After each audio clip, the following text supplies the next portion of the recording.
Michael and his family quietly settled into the quaint little neighborhood they had moved to on a whim, hoping for a fresh start. Michael was a successful lawyer.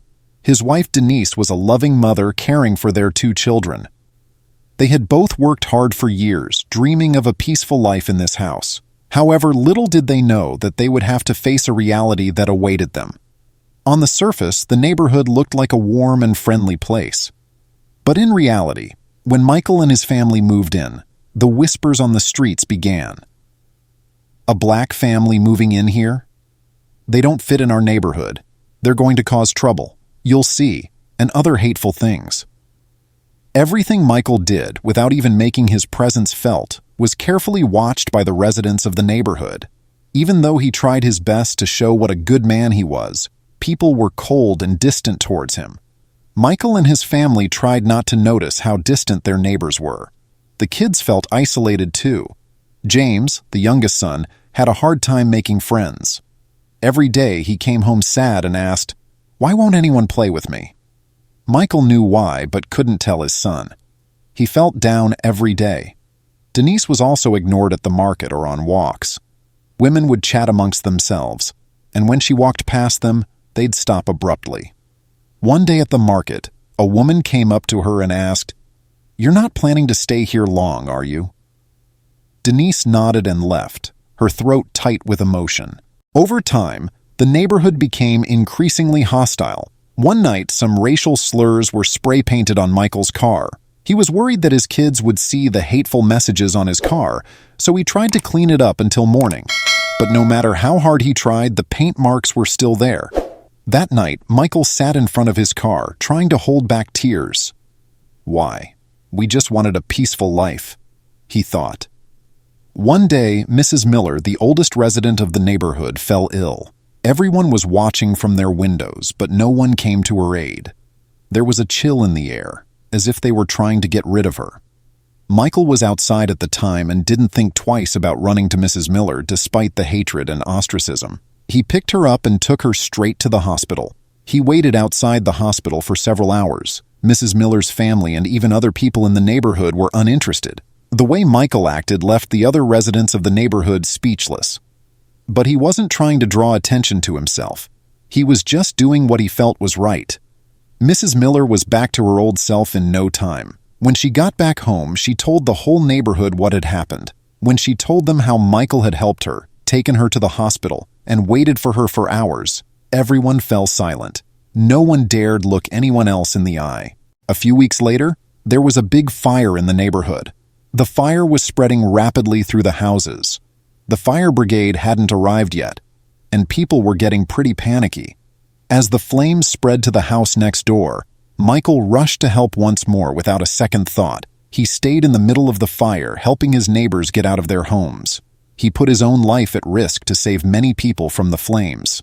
Thanks to him, most of the neighborhood made it through that night. When the fire went out, there was embarrassment on everyone's faces. They had ostracized Michael and his family, looked at them with hatred. But Michael, in spite of it all, gave them a lesson in humanity. He did his best just because he was human. One morning, everyone in the neighborhood was waiting at the door of their houses to apologize to Michael's family. But that morning, there was a notice on Michael's door. The family had put the house up for sale and decided to move. When the neighborhood realized they had lost them, they realized they would never be able to repair their regrets. The children who came to the door every morning whispered, "If only they would come back." And the neighborhood was doomed to live with that guilty conscience forever. The neighborhood was quiet. The neighbors felt a sense of loss when they passed Michael and his family's doorstep every morning.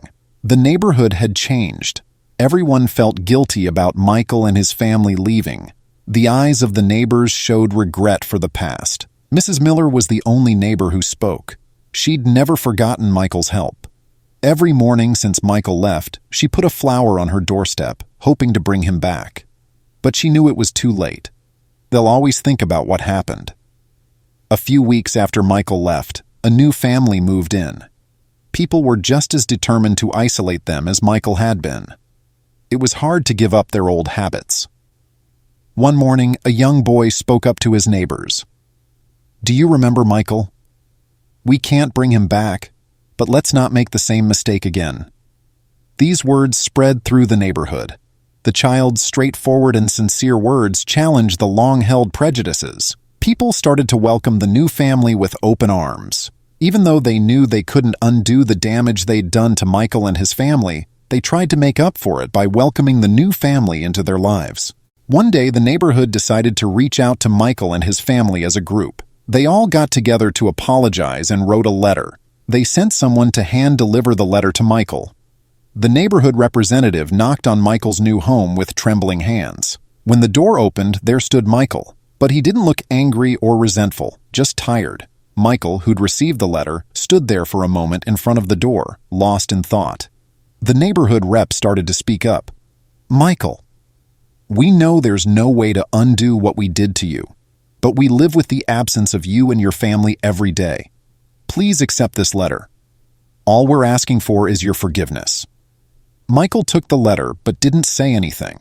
Once the rep had gone, he closed the door and opened the letter. Inside were hundreds of handwritten apologies. Each of his neighbors had written their own regrets and requests for forgiveness. At the end of the letter was a short note. "We couldn't forgive you because we thought you wouldn't forgive us, but maybe one day." Michael closed the letter and took a deep breath. Forgiving them would be tough. Forgiveness is a process that takes time, not just a word. Nevertheless, he slowly folded the letter and put it on his desk.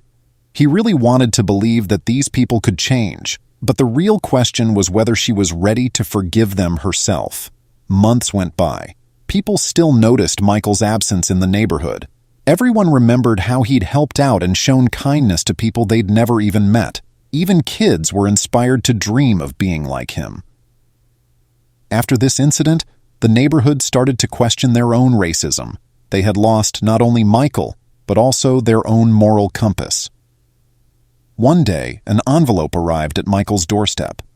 Inside was a short note that said, "The day we forgave you, you began to forgive us. We've forgiven you for your mistakes. Can you forgive us for ours?" Michael read the note and thought about it for a while.